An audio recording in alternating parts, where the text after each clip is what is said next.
Мына бүгүн бизде иш чара өтүп атат. Бул иш чаранын максаты жерлердеги аз камсыз болгон үй бүлөлөргө жеринен жардам көрсөтүү, жакынчылыктын чегинен чыгаруу.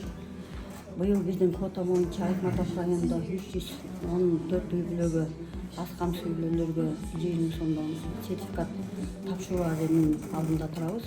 Аз камсыз болгон үй бүлөлөр бул акчаны алып алыптыр. Өздөрүнүн туура жумшоого жана көбүнчө мал чарбачылык өндүрүштүк иштерге жумшоого алышып жатат. Буюрса иштерине ийгилик каалап көп премиялар алат деген ойдобуз.